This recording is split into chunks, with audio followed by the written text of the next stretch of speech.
वो वापस से चेंजिंग रूम में चला गया। अश्वथ ने फीमेल स्टाफ को देखा और कहा, इसके साथ green, mustard, yellow and dark blue colour चारों आउटफिट पैक करो एंड साथ में ब्लू कलर के ट्रेडिशनल आउटफिट दिखाओ। जैसे ही उन्होंने ये सुना, उन्हें ऐसा लगा आज तो चांदी है। वो सब जल्दी जल्दी काम में लग गईं। ऐसा लग रहा था जैसे अश्वथ आर्यन सारे कपड़े खरीदने वाला है। अयंश कपड़े बदल कर आया। उसने अश्वथ को देखा जो सबके लिए कपड़े पसंद कर रहा था। अयंश ने पूछा, आप सबके लिए चूज कर रहे हो? अश्वथ ने कहा, हाँ, तुम जाकर बच्चों के लिए कपड़े पसंद करो। अयंश ने कहा, मुझे बच्चों का एक्सपीरियंस नहीं है। मैं मामी को बता देता हूँ कि स्काई ब्लू कलर या फिर पाउडर ब्लू कलर में कपड़े खरीदने हैं। अश्वथ ने कहा, हाँ, जाकर देखो कोई रिंग पसंद किया है या नहीं। अयंश वहां से निकल गया। वो सीधे ज्वेलरी शोरूम की तरफ बढ़ गया। जब वो वहां पहुंचा, उसने देखा कि उसकी माँ, मामी और मामी की बहन तीनों अभी तक बस पसंद कर रही थीं। वो जाकर बोला, आप लोगों ने अभी तक पसंद ही नहीं किया है? टिया ने कहा, अच्छा हुआ तुम आ गए। देखो कौन सा अच्छा है। ये सबसे यूनिक डिजाइन्स हैं और नए नए मार्केट में आए हैं। हमें तो सब पसंद है। तुम बताओ, तुम्हें कौन सी पसंद है? अयंश ने जब रिंग्स देखी, वो भी सोच में पड़ गया। सब उसे पसंद आ रहे थे। उसने एक गोल्ड एंड डायमंड रिंग को उठा लिया जिस पर बटरफ्लाई बनी हुई थी और वो डबल बैंड था। बटरफ्लाई में भी डायमंड लगे हुए थे। लिप्सा ने कहा, वाओ। टिया ने पूछा, ये तुम्हें पसंद है? अयंश ने हाँ में सिर हिला दिया, जिस पर टिया हंसते हुए बोली, पर ये तो तुम अपनी मंगेतर को पहनाओगे। अयंश ने कहा, मुझे पता है। ओजस्विता ने कहा, फिर ये फाइनल है। चलो तुम्हारे लिए अब पसंद करते हैं। उन्होंने उसके लिए भी रिंग पसंद किया। पूरी शॉपिंग करने के बाद जब घर आए, शाम हो गई थी। ओजस्विता सोफे पर बैठते हुए बोली, हाँ, सुबह से गए थे और अब आए हैं। मिस्टर शाह ने कहा, कॉफी लाऊं? ओजस्विता ने हाँ में सिर हिला दिया। सब लोग शॉपर्स लेकर आए। गार्डियंस भी लेकर आए थे। आदित्य ने अयान के टेडी को पकड़ रखा था।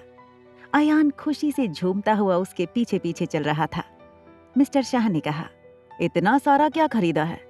ऐसा लग रहा है पूरे शहर वासियों के लिए खरीद लिया है। अश्वथ ने शॉपर्स रखते हुए कहा, सबके लिए कपड़े हैं। घर में जितने भी स्टाफ हैं उनके लिए भी, बिकॉज अंश की एंगेजमेंट के बाद दीपावली भी है।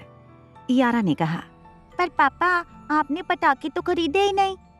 रियो, जिसे पटाखे से डर लगता था, उसने कहा, हम पटाखे नहीं जलाएंगे, मुझे डर लगता है। इयारा ने कहा, मुझे तो मजा आता है। अश्वथ ने ओरियन को देखा और कहा, सबको दे दो। ओरियन ने हाँ में सिर हिला दिया। उसने गार्डियंस के साथ मिलकर आर्यन पैलेस के सारे स्टाफ और हाउस हेल्पर्स से लेकर गार्डियंस को एक एक बैग बांटने लगा। सब लोग खुश थे। लिप्सा शॉपिंग के बाद सीधे घर चली गई थी। सब लोग शॉपिंग करके थक चुके थे। टिया तीनों बच्चों को चेंज करवाकर हाथ मुंह धुलवाने के लिए ले गई। वो सब तो अपने टॉय पाकर खुश थे। ओजन भी वहीं था। वो अश्वथ के पास पसर कर बैठा हुआ था। सब लोग सगाई की तैयारियों में लग गए थे। सभी लोग आधी रात तक इस पर डिस्कस करते रहे। बच्चे अपने कमरों में सो गए थे।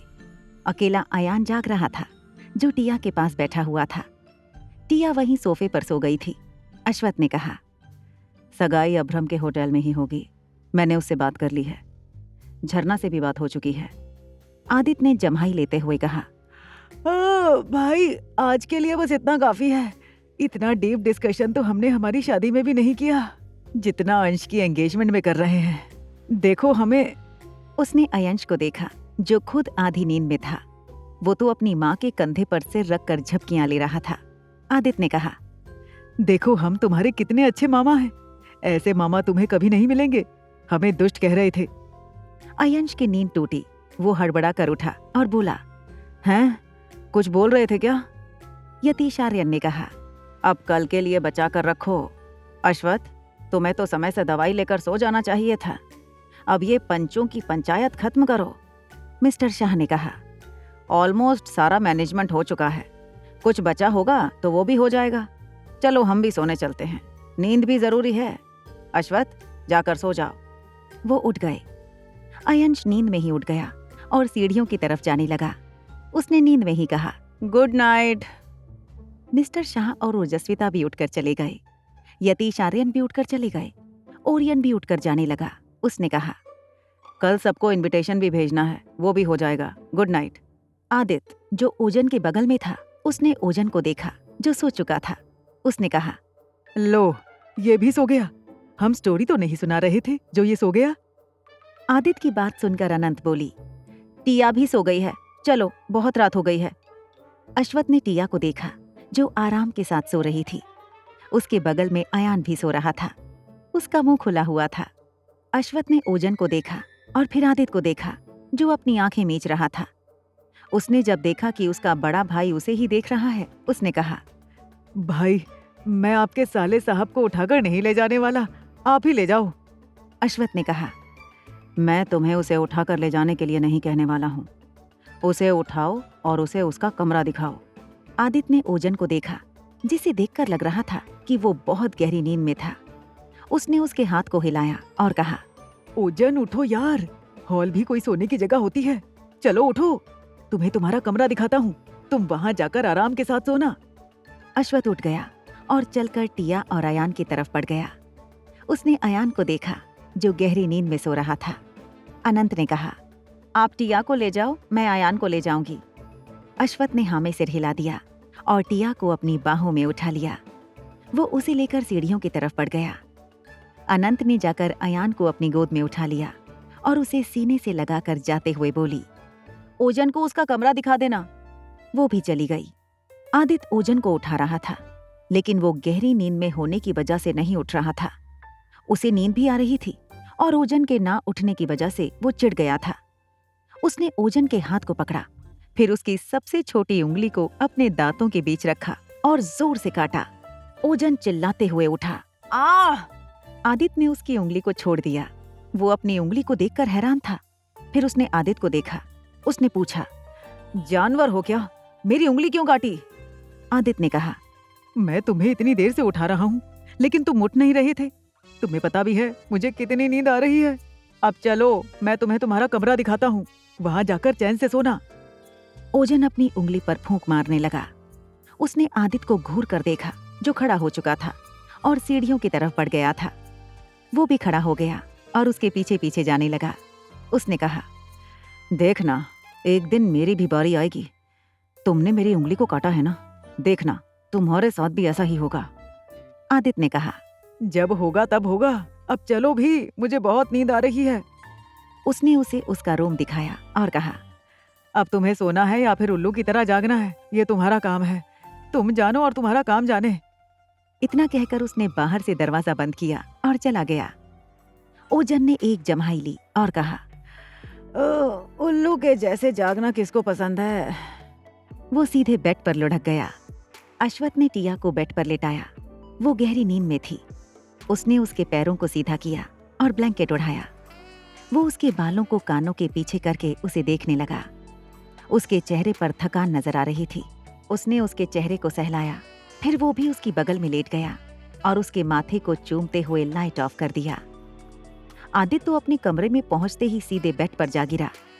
अनंत ने उसे घूर कर देखा और कहा, अयान का तो ख्याल करो, अभी उसके ऊपर गिर जाते। आदित्य ने अपनी आंखें बंद करते हुए कहा, सॉरी, अयान ठीक तो है ना? अनंत ने कहा, हाँ वो ठीक है, तुमसे बच गया। आदित्य ने अपनी आंखें बंद कर लीं। पल भर में 2 दिन बीत गए और अयंश की सगाई का दिन आ गया। अयंश अपने कमरे में नर्वस बैठा हुआ था। उसके कपड़े बेड पर रखे हुए थे। वो सोफे पर बैठा अपने हाथों को रगड़ रहा था जैसे किसी दुविधा में हो। अश्वथ उसके कमरे में आया। उसने व्हाइट कलर का प्लेन कुर्ता और उसके ऊपर स्काई ब्लू कलर का सीक्वेंस जैकेट पहन रखा था। नीचे उसने व्हाइट कलर का पैंट पहन रखा था। वो पूरी तरह से तैयार था। उसने अयंश को देखा और पूछा, तुम ठीक हो या फिर अभी भी कंफ्यूजन में हो? हमने तुम्हें बार बार पूछा था, अगर अभी भी कोई कंफ्यूजन है तो बता दो। अयंश ने सिर उठाकर उसे देखा।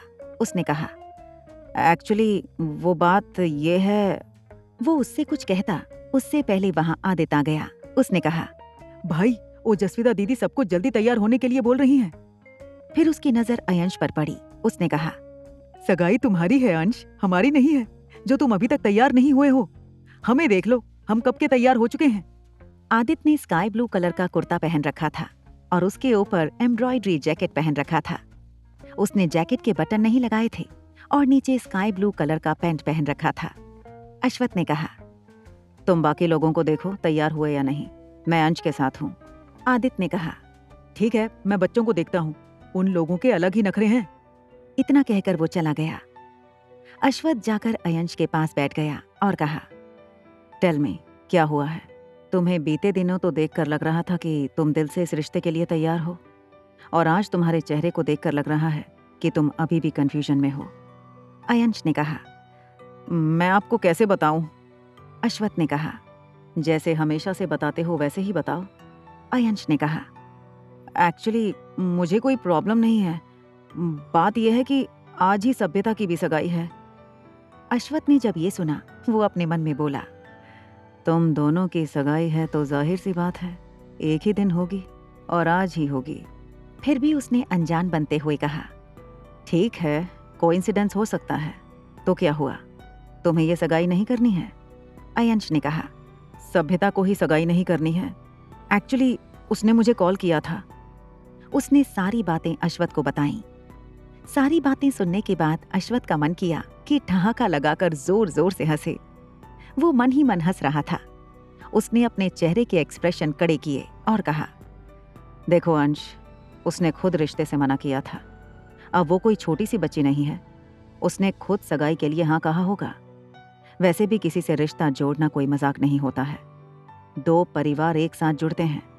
अयंश ने कहा, मैं भी तो उसे यही समझाने की कोशिश कर रहा था, लेकिन वो समझने को तैयार ही नहीं है। अब मैं क्या करूं?